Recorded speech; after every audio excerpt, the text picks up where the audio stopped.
ngaku cucu Nabi distempel di Jakarta. Emangnya Nabi orang Jakarta? Emangnya leluhur Nabi awal-awalnya tersebar di Jakarta? Mikir para muhibbin, Anda sedang diperbudak. Sadarlah Anda. Kalau tidak, nanti seluruh generasi cucu Anda akan menjadi budak selamanya dari orang palsu yang ingin menjajah dan membelokkan sejarah leluhur kita di Nusantara. Banggalah kalian kepada leluhur kita Nusantara yang melahirkan Bhinneka Tunggal Ika, yang melahirkan peradaban yang luhur hingga sekarang, dan kita menjadi bangsa yang besar, bangsa yang makmur. Dan ini menuju generasi emas, menuju kepada periode emas, periode kemakmuran. Jangan sampai negaranya makmur, kalian hanya menjadi budak. Yang menikmati adalah mereka-mereka yang mengatakan bahwa kami adalah majikan kalian, kalian harus menyembah, mencium kaki kami. Itu sudah terjadi. Di mana harga diri kalian? Baik, saya akan buka bahwa yang bersangkutan sudah tes DNA di Family Tree DNA. Jelas bahwa haplogrup Y DNA mereka adalah G. Jelas G. Artinya pria dari Kaukasus, dari Bani Khazar yang telah musnah, hancur, menyebar ke seluruh dunia. Tetapi jejak catatan Tuhan dalam genetik kita tidak akan pernah hilang dan terhapus begitu saja. Selama-lamanya akan tercatat. Kita keturunan siapa akan tercatat. Yang pertama, ras Arabnya kurang dari 1%. Artinya mereka sama sekali bukan orang Arab. Gitu kok ngaku cucu Nabi, Arab saja bukan. Assalamualaikum warahmatullahi wabarakatuh. Apa kabar teman-teman semua? Semoga baik-baik saja. Dan semoga teman-teman diberi kesehatan, panjang umur, banyak rezeki, dimudahkan segala urusannya. Amin amin ya robbal alamin. Pada kesempatan kali ini saya mau berbagi ceramah agama dari Gus Fakih, yang mana Gus Fakih menjelaskan tentang masalah nasab ya. Karena banyak yang klaim masalah nasab ini ya. Ada pembelokan sejarah, ada banyak yang klaim pembelokan sejarah NU, pokoknya banyak ya yang mengklaim. Dan di sini sama Gus Fakih diluruskan ya teman-teman. Yuk, seperti apa ceramahnya? Langsung saja menuju ke videonya. Let's go. Assalamualaikum warahmatullahi wabarakatuh. Bismillah walhamdulillah wala haula wala quwata illa billah, wassalatu wassalamu ala rasulillah wa ala alihi wa sahbihi wa man walah, amma ba'da. Merdeka! Hidup Pancasila! Hidup merah putih! NKRI harga mati! Hidup Bhinneka Tunggal Ika! Hidup Pondok Unik Nusantara! Panjang umur untuk Mama Hufron dan seluruh warga Pondok Keluarga Besar Unik Nusantara. Allahumma amin. Allahumma sholli ala Muhammad. Saudara-saudara sebangsa dan setanah air, sungguh berbahagia. Hampir setahun lamanya saya akhirnya bisa sowan silaturahmi, sembah sungkem kepada seluruh warga Unik, Pondok Unik Nusantara, terutama kepada Yang Mulia Abuya Mama Hufron. Saya tidak ada yang mau saya sampaikan di sini kecuali yang pertama puji syukur kehadirat Allah Subhanahu wa taala kepada seluruh para pejuang Nusantara, terutama apresiasi yang setinggi-tingginya kepada semua keluarga saya, keluarga besar Pondok Unik Nusantara, sebagai yang paling lantang di Nusantara untuk menegakkan marwah leluhur, untuk menegakkan marwah Pancasila, untuk mencintai NKRI dengan seluruh harga diri sampai mati, sampai darah penghabisan. Kepada saudara saya KRT Ilyas Wirodipuro, kepada saudara saya Gus Ubat, kepada saudara Ustadz Imron dan yang lain sebagainya yang tidak bisa saya sebutkan satu persatu. Semua orator-orator, ustadz-ustadz, kiai-kiai dari Pondok Unik memberikan contoh nyata bagaimana pribumi Nusantara harus bersikap, harus menegakkan harga dirinya, menegakkan marwah leluhurnya, mentauladani semangat perjuangan leluhur, menegakkan semua ajaran suci leluhur, ajaran mulia dari leluhur di bumi Nusantara selama-lamanya. Allahumma sholli ala Muhammad. Saudara sekalian, bagi kita semua sebenarnya polemik nasab Ba'alwi ini sudah menang telak. Tidak ada satupun narasi dari mereka kecuali penyesatan dan framing jahat yang mereka lakukan. Betul? Tidak ada bantahan ilmiah apapun yang bisa mereka lakukan.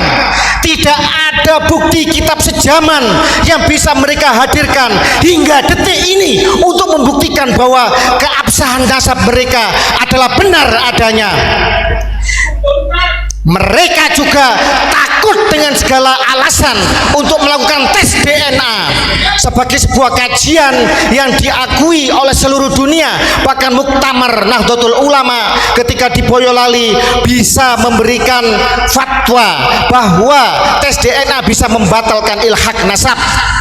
Tetapi anehnya justru ada dari oknum PBNU yang justru memframing bahwa tes DNA adalah tidak presisi dan lain sebagainya. Walaupun mental budak itu jangan keterlaluan. Ingat muasis kita, ingat Bahasim As'ari, ingat Syekh Nawawi Al-Bantani, ingat Syekhona Khalil Bangkalan, ingat penghulu datuk kita Wali Songo yang telah dengan seluruh jiwa raga, darah, harta, nyawa, keringatnya digunakan untuk membangun peradaban Islam di Nusantara. Saudara-saudara sekalian, Ba'alwi juga tidak bisa menghadirkan bukti isbat nasab dari negara leluhurnya. Hingga detik ini hanya berkelit dan berkelit saja. Mana kalau benar keturunan keluarga zuriyah Nabi dari Yaman, hadirkan isbat nasab dari Yaman. Kalau benar bahwa Sayyid Ahmad bin Isa hijrah dari Irak ke Yaman, hadirkan isbat nasab dari Irak. Jangan ngaku cucu Nabi distempel di Jakarta. Emangnya Nabi orang Jakarta? Emangnya leluhur Nabi awal-awalnya tersebar di Jakarta? Mikir para muhibbin, Anda sedang diperbudak. Sadarlah Anda. Kalau tidak, nanti seluruh generasi cucu Anda akan menjadi budak selamanya dari orang palsu yang ingin menjajah dan membelokkan sejarah leluhur kita di Nusantara. Allahu Akbar. Saya datang ke sini sebenarnya mau bertanya, kenapa Mama Hufron, Abuya Mama Hufron yang kita cintai bersama sampai meminta maaf, padahal beliau sama sekali tidak bersalah apapun di dalam narasi di Nusantara ini. Itu yang mau saya tanyakan. Tetapi tadi Gus Ubat dan semua warga menyatakan, Gus, kami tidak pernah menganulir semua narasi kami karena kami yakin benar dan punya data dan bukti. Tetapi kami sadar bahwa kami telah membuat kegaduhan dan kami ingin membawa Nusantara menjadi damai kembali, untuk kembali diluruskan di dalam narasi yang sebenar-benarnya tentang pembelokan sejarah dan pengakuan palsu nasab Nabi di Nusantara ini. Saudara-saudara sekalian, mohon maaf, mohon izinnya saya akan bernarasi bahwa sebenarnya kalian semua warga bumi Nusantara ini sedang kena prank oleh Mama Hufron. Mama Hufron seorang pemimpin besar, seorang tokoh spiritualis yang rela menjadikan dirinya menjadi tumbal bagi Pancasila di Nusantara. Polemik nasab ini sudah berjalan lama, saudara-saudara, tetapi semua seolah tertutup hanya di media sosial saja. Siapa yang membaca tesisnya Kiai Imad? Siapa yang membaca tulisan kami tentang DNA bahwa mereka bukan keluarga Nabi tetapi dari keluarga Yahudi? Semua seolah ditutupi, seolah kemudian hanya menjadi kasak kusuk di tingkatan media sosial. Tetapi kemudian hadir Mama Hufron. Gus, kalau ini tidak ada gebrakan, tidak ada kontroversi, maka media mainstream, maka para petinggi negara tidak akan melek matanya, para muhibbin tidak akan sadar. Kemudian Mama Hufron mengaku sebagai keturunan Syekh Nawawi Al-Bantani, tapi kemudian kena prank saudara-saudara.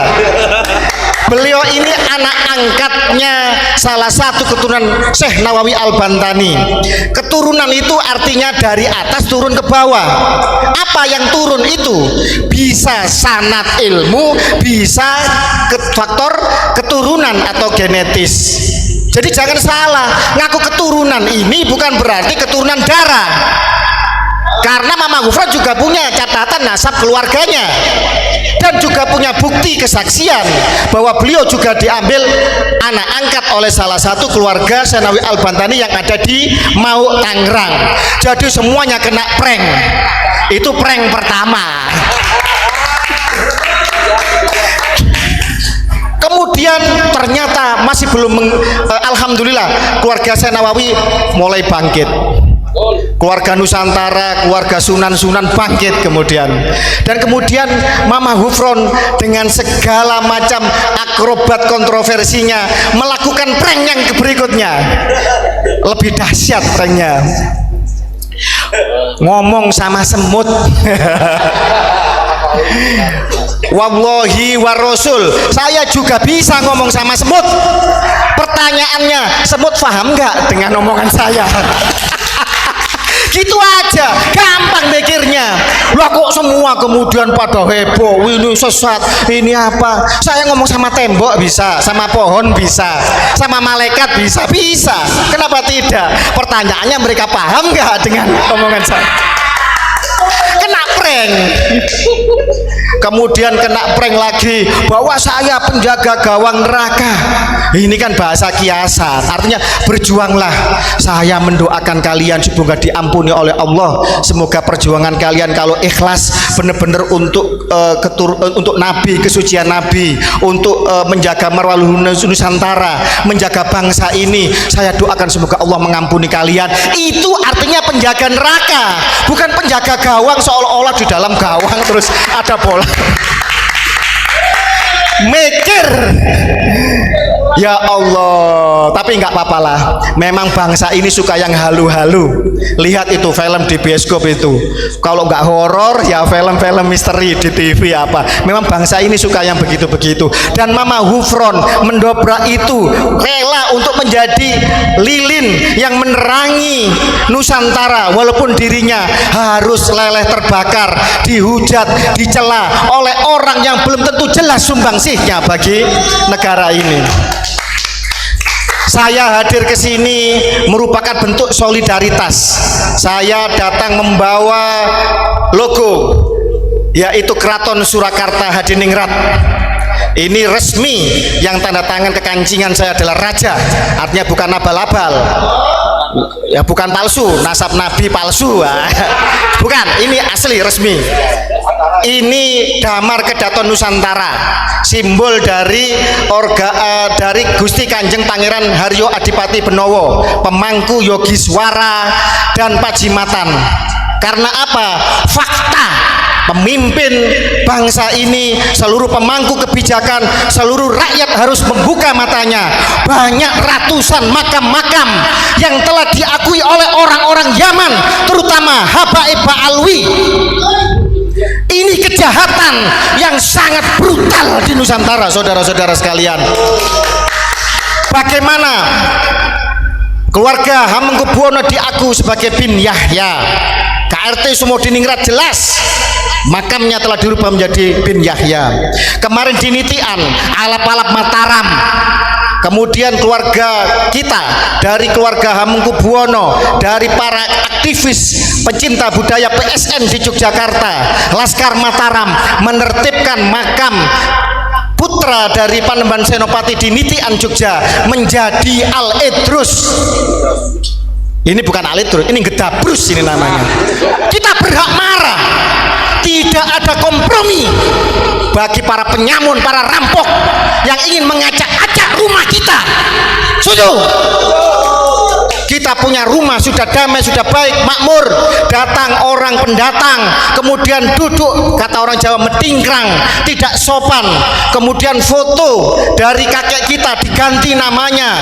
Kemudian mohon maaf, ada yang istrinya direbut, ada yang anaknya direbut dengan klaim palsu bahwa mereka cucu Nabi. Tidak ada kompromi. Hajar! Revolusi harus segera bangkit. Kalau tidak, mau kita dijajah keturunan kita. Kapan lagi? Sekarang saatnya, saudara-saudara. Ini kemarahan dari kami, warga Keraton, warga dari Trah Mataram, dari Trah Banten, Trah Madura. Banyak di Madura makamnya dibelokkan juga. Di Bali, Wali Pitu diklaim menjadi Pak Alwi. Al-Qadri diklaim menjadi Pak Alwi. Ada Kesultanan Mempawah, putra raja tidak punya rumah, ngontrak-ngontrak. Ini miris. Jogja sebagai yang berjasa di dalam pendirian NKRI, termasuk serangan umum tahun 49, mau diotak-atik keistimewaannya. Bagaimana Darul Hasimi punya Habib Lutfi bin Yahya telah meracuni Keraton Yogyakarta, dan alhamdulillah keluarga Keraton Yogyakarta bersuara lantang. Gusti Pangeran Haryo Adip Pangeran Yudoningrat berteriak lantang, kemudian diputus setelah itu oleh Sultan dan Pangulon Keraton Yogyakarta Hadiningrat. Semoga seluruh keraton Nusantara sadar bahwa leluhurnya sedang ingin diperkosa, sejarahnya ingin dibelokkan, dan saya sebagai warga Brangwetan, bagian dari Keraton Surakarta Hadiningrat, walaupun saya Trah Jogja, tetapi karena saya tinggal di wilayah Keraton Surakarta Hadiningrat, dan Mama Hufron adalah kasepuhan, adalah pembina di dalam Hondrowino Nusantara Kusumo Hondrowino, organisasi resmi dari Keraton Surakarta. Saya tidak rela kalau kemudian beliau sampai dihina, dicaci maki, dituduh sesat oleh orang-orang yang dangkal, oleh orang-orang yang belah bambu, oleh orang-orang yang tidak jelas perjuangannya untuk Nusantara ini. Saudara-saudara sekalian, Mama Hufron hadir menjadi seorang ulama, tidak mendawir kepada umatnya. Lihat di Surabaya ribuan santri gratis. Di sini juga beliau selalu memberikan santunan-santunan. Di Keraton Surakarta itu berapa puluh ton beliau sering membagikan beras untuk abdi dalam dan acara-acara di keraton. Beliau juga membagikan beras di seluruh Nusantara, bahkan di beberapa keluarga kasepuhan Sohibul Makbaro, di ulama-ulama Nusantara banyak yang beliau santuni tanpa koar-koar. Ini menjadi miris ketika kemudian seseorang yang demikian banyak jasanya, banyak perjuangannya, hanya karena membuat kontroversi kemudian dituding sesat. MUI jangan memandang sebelah mata. MUI jangan hanya tanggap ketika Ajinomoto dianggap haram, kemudian setelah itu audensi kemudian menjadi halal. MUI jangan menutup mata dengan banyaknya pembelokan sejarah. Makam-makam yang telah dibelokkan menjadi orang Yaman yang sebenarnya baru datang, pupuk bawang di Nusantara, mau mengacak-acak Islam di Nusantara. MUI jangan diam saja ketika di dalam kitab manakib mereka yang resmi, datuk mereka mengklaim Mi'raj 70 kali dalam semalam. Ini menodai, ini jelas-jelas melecehkan, merendahkan Nabi besar kita Muhammad SAW. MUI jangan diam saja ketika mereka membuat cerita-cerita halu membelokkan kisah para wali-wali. Keluarga Wali Songo dibelokkan menjadi Yamani, padahal isbat nasab kita, tes DNA kita jelas tidak ada urusannya dengan Yaman. Rukun iman ada 7, tidak perlu haji, cukup ke Tarim. Ini lucu Nusantara penuh dengan kejayaan, masa dibandingkan dengan sebuah kota yang gersang, yang tidak ada jejak peradaban sejarahnya dalam dunia Islam. Mohon maaf, banyak literatur mengatakan bahwa Hadramut dan Tarim yang mereka bangga-banggakan bukan bagian dari Yaman di masa Nabi. Yang dimaksud Yaman adalah Yaman Utara di masa Nabi, sebagaimana ketika Quran menyebut Rum itu adalah Romawi Timur, Bizantium yang beribu kota di Konstantinopel, bukan Romawi Barat yang telah runtuh 1 abad sebelum Nabi dilahirkan yang beribu kota di Roma. Sekarang karena penjajahan, karena karena faktor geopolitik, kemudian akhirnya Hadramut dan sekitarnya menjadi Yaman Selatan. Padahal dulu di zaman Nabi mereka bukan Yaman. Hadramut ya Hadramut, Yaman ya Yaman. Ini penyesatan model seperti ini sebenarnya sudah saya kupas tuntas dalam banyak tulisan saya, saudara-saudara sekalian. Jadi MUI sekali lagi jangan belah bambu, jangan pilih kasih, jangan tebang pilih. Kalau Mama Hufron yang bicara dengan semut dianggap sesat, bagaimana yang mi'raj 70 kali dalam semalam? Rukun iman ada 7, haji di Tarim bisa memadamkan api neraka. Ini narasi yang jahat, doktrin perbudakan spiritual yang mengakibatkan kapitalisme agama, dan korbannya adalah warga bangsa pribumi Nusantara. Dan NU jangan diam saja, jangan menjadi mental budak.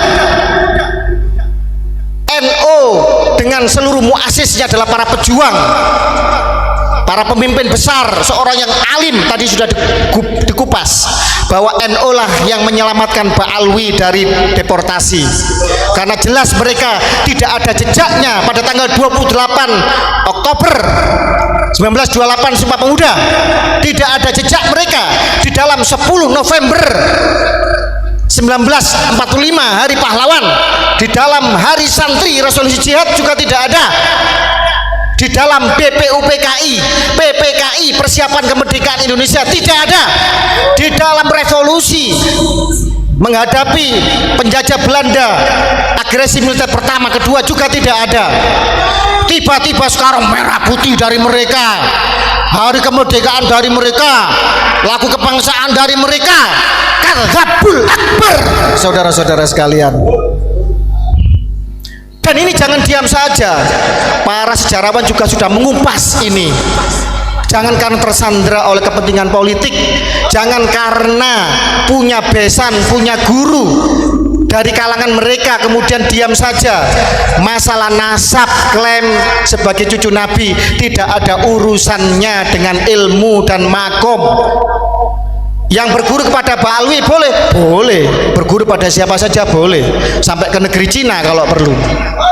Tetapi urusan kesucian nasab Nabi tidak ada kompromi, tidak ada kata seinci pun kita mundur, dan harus mau dibelokkan dengan frame sesat, dengan pembelokan yang tidak jelas. Kitab nasab zaman tidak ada, song. Tes DNA gagal total. Apa perlu kita ungkap hasil tes DNA mereka? Kita membiayai kok mereka.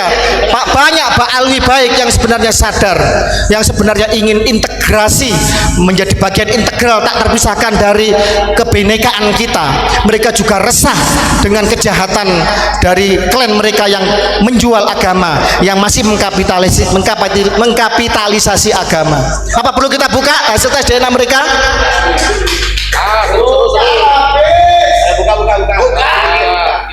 Yang ketiga, mana isbat mereka dari Yaman dan dari Irak? Zong, nihil saudara-saudara. Stempel mereka hanya dari Jakarta, dan ini kebodohan, kelucuan yang menggelikan. Lah kok masih banyak yang percaya? Ayo pribumi bangkit, kalian keturunan dari sebuah bangsa yang besar, yang jejak peradabannya jelas. Agama Hindu bukan dari Nusantara, tetapi bangunan ornamen Hindu terbesar ada di Nusantara. Agama Buddha bukan dari Nusantara, tetapi ornamen Buddha terbesar dari Nusantara.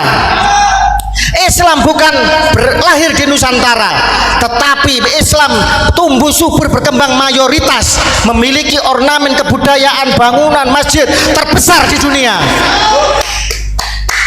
Piramid yang patahnya bangunan paling tua, paling megah, paling mengagumkan di Nusantara ada piramid Gunung Padang yang usianya menurut ilmu arkeologi 3 kali lebih tua dari piramid di Mesir.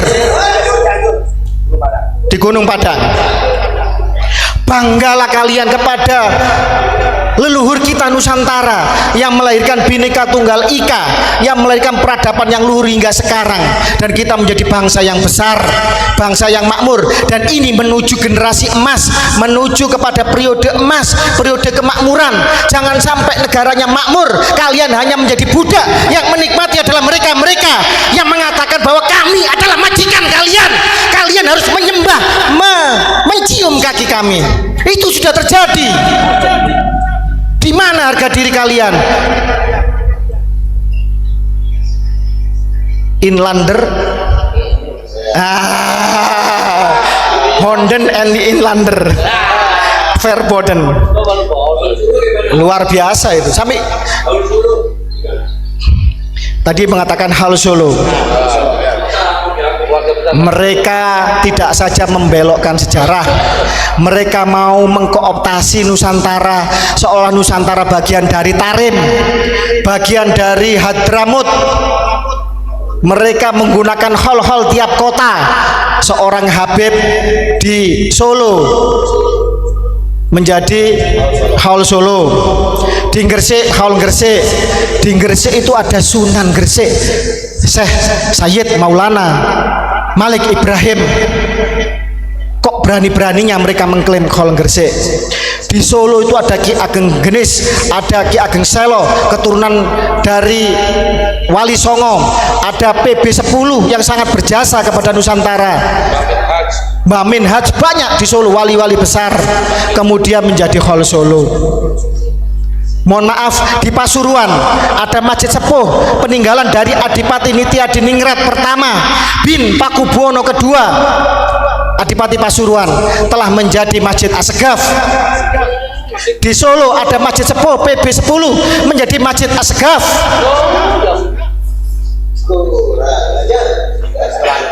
Ini nanti kalau ketua dewan, wakil ketua dewan, bupati, wali kota, legislatif kita hingga presiden dikuasai oleh mereka, tinggal merubah ideologi bangsa, tinggal mengadakan referendum, mengadakan pemungutan suara.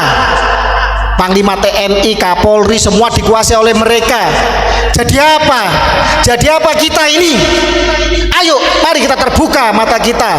Jangan sampai kemudian setelah ini terlambat baru kita menyesal kemudian, dan anak cucu kita terusir dari tanah leluhurnya sendiri, seperti apa yang dilakukan oleh Yahudi Ashkenazi yang DNA-nya sama dengan Pak Alwi di Palestina sana. Allahu Akbar. Siap kita lawan, siap kita jihad, siap kita bersatu untuk melawan ini semua. Kepro atuh. Saya di Unik, saya harus mengikuti pakem Mama Hufron, saudara-saudara sekalian. Saudara-saudara sekalian yang saya hormati, saya muliakan, tidak banyak yang bisa kami sampaikan di sini selain apresiasi yang setinggi-tingginya dari keluarga Keraton Nusantara kepada seluruh pejuang dari Trah Wali Songo, Trah Kesultanan, Trah ulama-ulama sepuh leluhur kita, termasuk juga kepada keluarga besar Pondok Unik. apa yang kalian narasikan, yang panjenengan semua perjuangkan pada hari ini, insya Allah tidak akan lama lagi negara akan hadir. Insya Allah apa yang dikatakan oleh Profesor Mahfud MD, polemik ini nanti akan diselesaikan secara hukum. Insya Allah apa yang telah kita narasikan sudah sampai kepada Presiden Jokowi, sudah sampai kepada Presiden yang akan datang Prabowo Subianto, sudah menjadi perbincangan di kalangan para pejabat elit negara. Mereka masih mencintai NKRI, mereka masih menjadi garda setia dari Pancasila. Tidak akan lama lagi ketika para nakib dunia dari keluarga Bani Jamil, pencatat nasab 3 putra Said Ahmad bin Isa dari Irak, datang ke Nusantara. Dia pasti akan menyampaikan bahwa datuk kami hanya 3, Muhammad, Ali, dan Husain. Tidak ada yang bernama Ubaidillah yang hijrah ke Yaman. Nanti akan hadir nakib dari Yaman untuk menunjukkan bukti fakta sejarah bahwa mereka tidak pernah diakui sebagai bagian keluarga besar Nabi di Yaman sana. Juga akan hadir insya Allah Ketua Nakib Dunia Sayyid Munir dari Turki, Hasimiyun. Turki adalah bekas Khilafah Utsmani. Di sana pencatat nasab Nabi dilakukan berabad-abad selama eksistensi Utsmani. Dan insya Allah semua akan hadir di Indonesia, di Nusantara, untuk menjelaskan kepada mereka-mereka yang bermental inlander bahwa Ba'alwi bukan keturunan Nabi Muhammad SAW.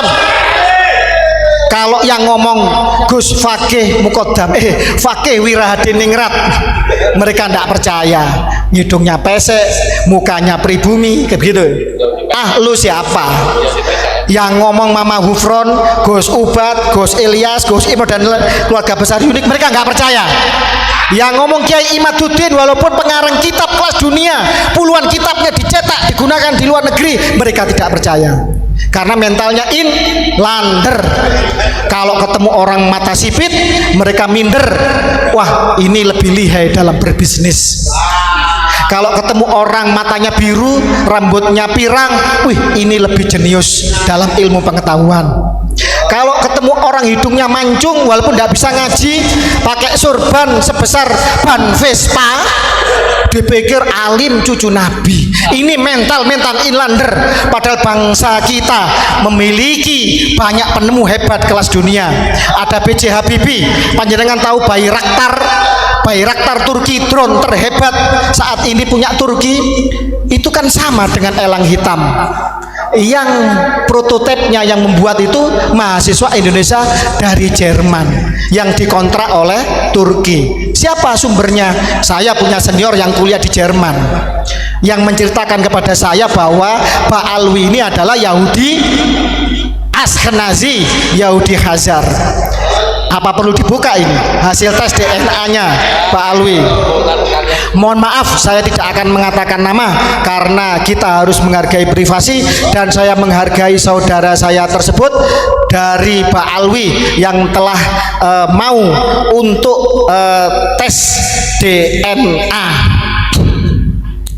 Baik, saya akan buka bahwa yang bersangkutan sudah tes DNA di Family Tree DNA. Jelas bahwa haplogrup Y DNA mereka adalah G. Jelas G. Artinya pria dari Kaukasus, dari Bani Khazar yang telah musnah, hancur, menyebar ke seluruh dunia. Tetapi jejak catatan Tuhan dalam genetik kita tidak akan pernah hilang dan terhapus begitu saja. Selama-lamanya akan tercatat. Kita keturunan siapa akan tercatat. Yang pertama, ras Arabnya kurang dari 1%. Artinya mereka sama sekali bukan orang Arab. Gitu kok ngaku cucu Nabi, Arab saja bukan kok.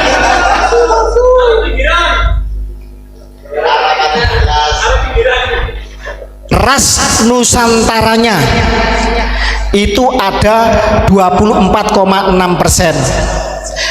Nenek-neneknya memang kemungkinan keluarga besar Wali Songo. Makanya masih ada kebajikan di dalam dirinya, masih ada kerendahan hati dan ingin berintegrasi dengan semua suku di Nusantara. Apa plus untuk dia. Monggo, Allahu Akbar. Kita doakan yang bersangkutan panjang umur dan menjadi contoh bagi Ba'alwi yang lain untuk kembali ke dalam pangkuan Nusantara kita. Kemudian ras Indochina. Indochina itu Laos, Vietnam, Kamboja, artinya campa lah gitu. Itu ada 8,6%. Kemungkinan mutasi genetik keluarga Wali Songo kan dari sini. Oke. Kemudian Myanmar, loh kok aneh, kok Myanmar khusus, kok bukan bagian dari Asia Tenggara? Tenang dulu, Myanmar ini adalah dimaksud adalah Rohingya. Rohingya ini saudara-saudara pelarian dari bangsa Khazar ketika dihancurkan oleh Kievan Rus, dihancurkan oleh Mongol. Mereka tercerai-berai ke seluruh dunia, mereka menyusup ke segala bangsa, mereka menyusup ke segala agama. Salah satunya adalah berpindah migrasi ke India. Di zaman Syekh Jalaluddin Akbar, mereka membuat kisruh di India, kemudian diusir ke India Timur yang sekarang menjadi Bangladesh, yang waktu itu masih negeri entah berantah. Kemudian mereka ngisruh lagi, kemudian akhirnya mereka dimusuhi, dan oleh Inggris mereka kemudian dibawa migrasi ke Myanmar. Saudara-saudara sekalian, di Myanmar itu ada 3 suku yang beragama Islam selain Rohingya. Tetapi kenapa hanya Rohingya yang dianggap sebagai ekstremis? Karena mereka ngisruh, karena mereka ingin memberontak, karena mereka ingin memisahkan diri, ingin mengkapling wilayah, mengklaim sejarah di dalam Myanmar kita. Makanya kemudian mereka diperangi. Itu masih baik pemerintah Myanmar. Dengan kerjasama PBB mereka dibuatkan sebuah pemukiman di sebuah pulau dengan fasilitas yang luar biasa. Tetapi dasar ras jahat mereka tidak nyaman kalau kemudian hidupnya baik-baik saja. Mereka kemudian dengan segala macam rekayasa hijrah ke Malaysia, ke Aceh, dan tahu sendiri apa yang mereka lakukan. Jejak digital bisa dilihat. Mereka kalau dimakan sedikit dibuang, mereka ngomel kalau makannya tidak enak. Bahkan kemudian di tahun baru kemarin di Kuala Lumpur, ratusan ribu orang Rohingya membuat sampah, mereka ngisruh di Malaysia. Dan sekarang menjadi persoalan serius, menjadi perbincangan. Orang Malaysia bingung bagaimana cara mengusirnya. Ba'alwi ini 18% sama dengan ras Myanmar. Ini adalah ras Bani Khazar yang hijrah ke Myanmar. Kemudian ada Middle East. Middle East ini Timur Tengah. Ini ras mayoritas, hampir 50%, 45,6%. Ini Southern Levant, Anatolia, Armenia, dan Mesopotamia. Apa yang dimaksud dengan Levant itu? Wilayah mana Levant itu? Adalah wilayah Israel sekarang itu. Israel sekarang bukan dihuni mayoritas oleh orang-orang Yahudi keturunan Ibrahim, tetapi dihuni oleh orang-orang ras genetik Khazar dari Kaukasia. Dan ini terbukti di dalam Ba'alwi kita di Indonesia, ras mereka mayoritas sama dengan orang-orang Levant. Armenia di Kaukasia adalah bekas kewilayahan dari Khazar juga. Ras bangsa Khazar yang menjadi Yahudi Askenazi, Yahudi Separdi, Yahudi Kaifeng, dan lain-lain yang menyusup di segala bangsa dan segala agama. Mereka di Hindu ngesru membuat Bharatiya Janata yang sekarang rasis, banyak menggusur masjid di India. Mereka kemudian masuk di agama Kristen, membuat Protestan, membuat segala macam sekte yang itu menyesatkan. Mereka kemudian menyusup di dalam Islam, tidak tanggung-tanggung ngaku cucunya Nabi Muhammad SAW. Ayo, ini ilmu pengetahuan, ini data, dan ini pembuktian. Sekarang kita balik, mana Ba'alwi? Buktinya kalau ente adalah cucunya Nabi Muhammad SAW. Saya ulang, mana isbatnya dari Yaman dan Irak? Mana hasil tes DNA ente? Kalau ente berani tes DNA dong. Masa imam, katanya imamnya nyuruh tes DNA, menantunya bilang haram? Ini kan dagelan namanya. Hanya orang goblok yang bisa ditipu dengan dagelan-dagelan menyesatkan seperti ini. Mana kitab sejaman ente yang katanya ente cucu Nabi sudah diisbat, sudah tidak ada. Internal itu pun telat, sudah internal telat, masih mempertanyakan. Itu ada itu katanya cucunya PKI itu, budaknya Pak Alwi itu, mana kitab sejamannya Sayyidatuna Fatimah sama Hasan dan Husain. Ya Allah, Anda itu muslim apa PKI apa ateis Anda itu? Tidak perlu kitab sejaman.